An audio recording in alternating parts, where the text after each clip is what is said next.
Good morning! Pagkatapos lang namin mag-jogging ni Kuya Ken. Kasama ko siyang mag-jogging pero iniwanan niya ako. Dadaan muna ako ng palengke kasi wala kaming ulam. Ang ganda dito. Wala masyadong nag-jogging ngayon. Siguro dahil umaambon-ambon kasi. Malawak dito. Yan. Kaso dun banda sa may taas, medyo paahon siya. Kaya ang ginagawa namin, dito pabalik-balik na lang. Init. Ewan ko lang kung bukas ng palengke. May palengke dito malapit sa amin. Meron ding mga talipapa. Bala kong magmunggo ngayon. Kasi biyernes. Pag biyernes, munggo day. Andito yung malapit-lapit lang sa amin yung high school. Ayan. National High School. Medyo malapit lang dito sa amin. Merong mas magandang mas malawak. Tsaka mas maganda talagang mag-jogging dun. Kaso, sasakay pa kami. Pero malapit-lapit lang din naman. Isang sakay lang. Malawak na part. Baka sa susunod doon naman kami. Saglit nga lang pala kami ni Ken ngayon. Siguro mga mga 45 minutes. O baka mga 50 ganun. Kasi umaambon-ambon din kanina. Sabi ko nga wag na kaming tumuloy. Sagot niya sa akin, yung iba nga nagja-jogging kahit umuulan. Ano ba yun?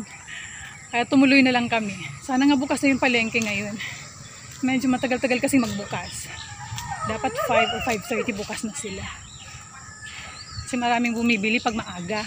Basang-basa yung kilikili ko. Ganun talaga. Pag nagpapapawis, mga kasingit-singitan basa. Malapit na nga pala ako sa palengke. Ito yung palengke dito sa amin. Ayan dyan.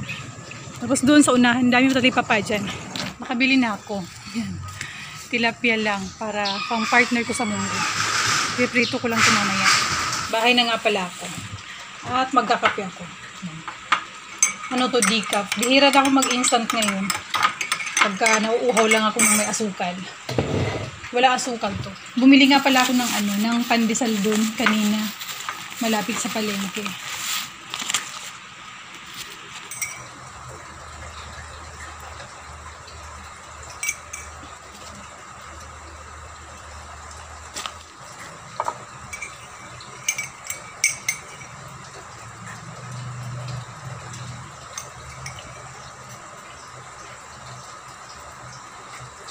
Sinalang ko nga pala muna itong munggo para lumambot.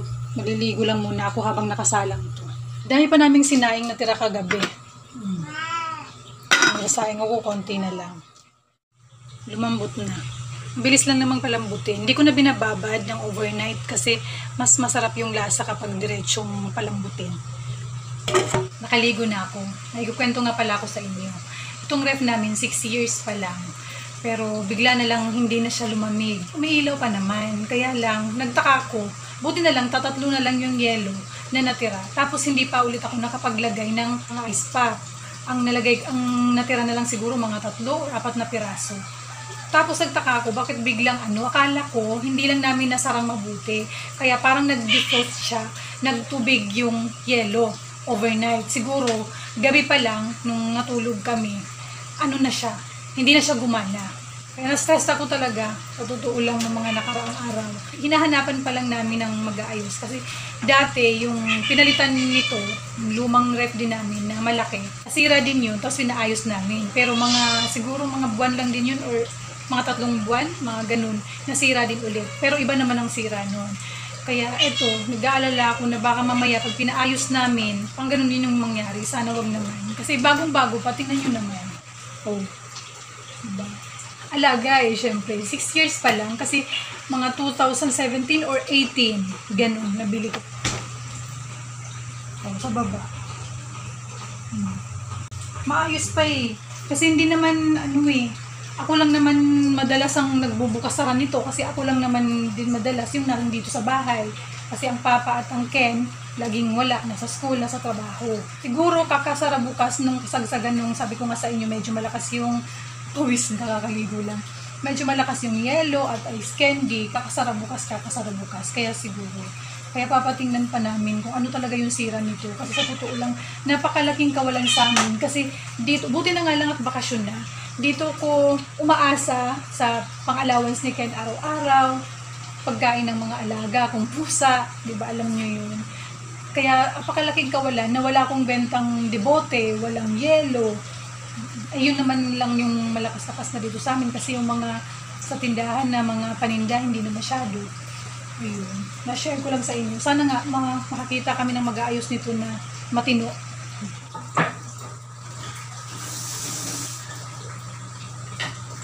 Hirap pa naman ng walang ref talaga. Tapos, nagkataon pa na nung nasira, bala ko kinabukasan, mamamalengke, nung gabi nasira. Kaya nangyari, yung mga pinamalengke ko, nilagay ko muna sa kapatid ko. Tapos yung mga natirang libote, kinalat ko nasa tiyahin namin, tapos dito sa ipag ko. Diba? Para lang kahit paano makabenta. Yang hirap. Pagkainit pa talagang labas ako ng labas kung may bumibili. Eh mainit pa naman. Ang hirap kapag walang tubig na malamig. Bakit nana?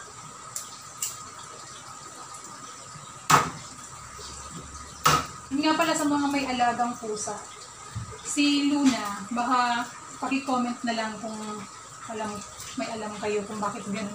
Ang nangyari kasi kay Luna kahapon, bali 2 araw siyang parang nagle-labor. Tapos kahapon, may lumabas na isang baby. Yun nga lang, patay.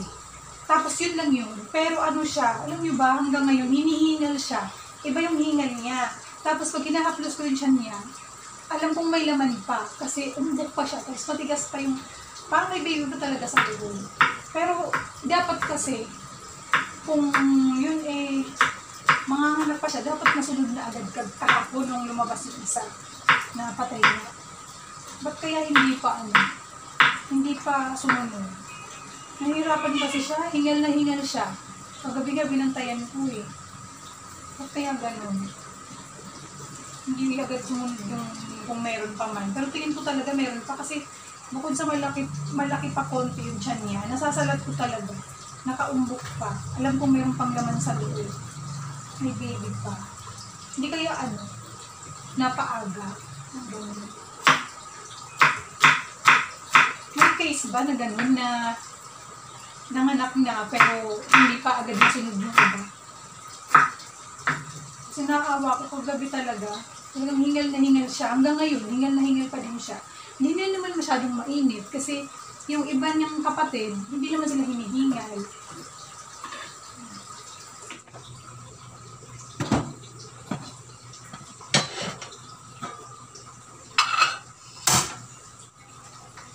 Meron kayang ganun, yung kahapon nilabas yung ibang baby, tapos kinabukasan pa yung iba. May mga ganun ba? Ang alam ko kasi, pag nanganak ang pusa, tuloy-tuloy. Kumbaga pa isang anakan, isang araw lang. Ito kasi, kahapon ng tanghali, nilabas niya yung baby nga na napakaliit na patay, parang premature. Tapos kagabi, ngayon, hinihingal siya. Hindi pa rin lumalabas yung kasunod. Pero maliit lang naman yung tiyan niya. Parang tingin ko kung mayroon mang laman pa, isa na lang. Kasi nasasalat ko Naawa kasi talaga ako, hingal na hingal.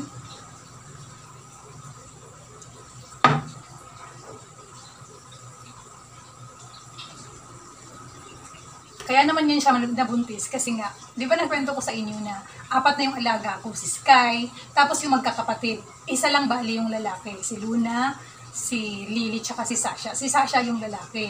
Ngayon, naglalandi pala, nakalimutan kong ilayo sila. Kaya nagpang-abo. Yun, kaya nabuntis. Kaya ngayon talagang sisiguraduhin kong hindi na mauulit. Kasi hindi pa kasi sila kapon. Ang mahal magpakapon. Tapos 4 pa sila. Kaya ang balak ko, uunti-untiin ko. Isa-isa muna sila kapag may budget. Dahil pang gastusin Ang importante lang naman sa akin, safe sila dito sa loob. Kasi hindi ko sila pwedeng pabayaan sa labas. Alam nyo na. Ibawal na dito ang alagang pusa, paso.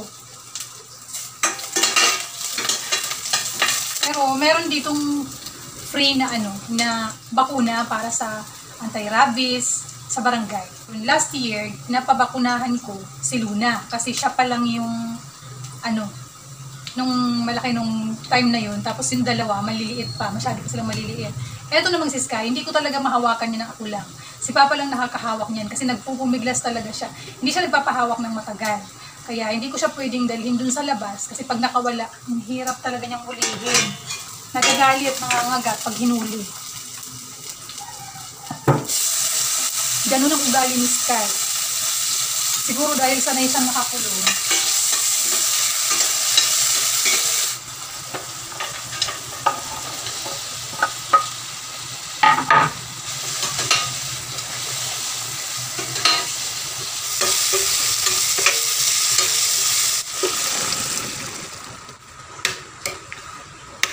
Grabe yung internet sa amin, lagi kami nawawala ng net.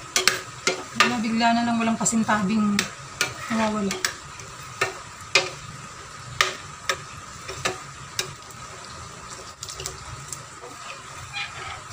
Mas gusto kasi ni Papa ng may sabaw.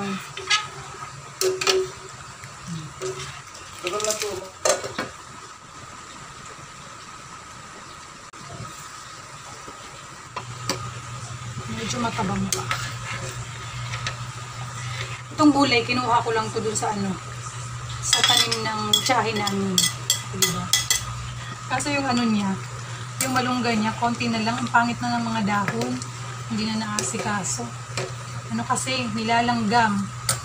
Ay, yung kinuha ko yung nasa, lang, yung mga mura. Para maganda-ganda pa. Hindi na ako bumili sa palengke, sayang din yung 40 pesos. Kasi kahit malunggay, ang mahal. Ito, fresh talaga. May kadalasan na nasa palengke, mga na, medyo lanta na. Salang na ako ng sinaing. Konti lang yung sinaing ko ngayon kasi sayang yung tira namin kagabi. Pag nagsayang ako ng marami, di naman makakain yun. Magna 9:20 na, sakto, magpiprito lang ako ng isda para pagdating ni Papa, nakaluto na ako. Ang uwi niya kasi lagi ay 10:30, minsan quarter to 11, kaya sakto.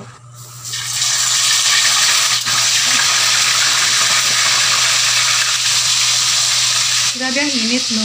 Mag-June na. Hindi, June na nga pala talaga bukas. Pero napakainit pa din. Siguro yun ang nangyari kay Luna. Kaya siguro siya yung parang napaaga yung paglabas ng baby niya. Kaya naging premature. Kasi nga, napakaliit. As in, sobrang liit ng puting. Paglabas talagang patay niya. Sobrang hingal niya. Kaya kagabi nga, pinabantayan ko. Kaya baka merong nakakaalam sa inyo. Pa-share naman ng mga experience niyo. Kasi first time ni Luna. Yun naman sila, sinalay ko muna saglit. Para hindi sila pumunta dito kay Sasha. Kasi sinasakyan ni Sasha. Ito si Luna. Yan, hingal na hingal siya. Yun naman si Lily. Si Lily naman kahit ilagay ko sa may sapin, ayaw niya. Naiinitan talaga siguro siya. Mas gusto niya sa lapag. Ay, naku, kawawa naman ng baby ko. Dito ko sila nilagay sa tindahan kasi pag sa loob lalo silang maiinitan. Ayan, di ba? Tingnan niyo. Medyo malaki pa talaga yung tiyan niya. Ay, nana, baby. Kawawa. Si Luna kasi ang mas matanda. Si Lily yung bunso.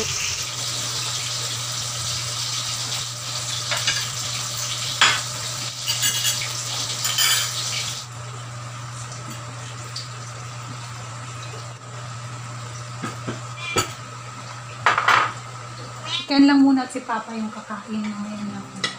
Di ba pagkatapos mag-jogging, mag-coke. Pero hindi. Bihira lang kami soft drinks talaga.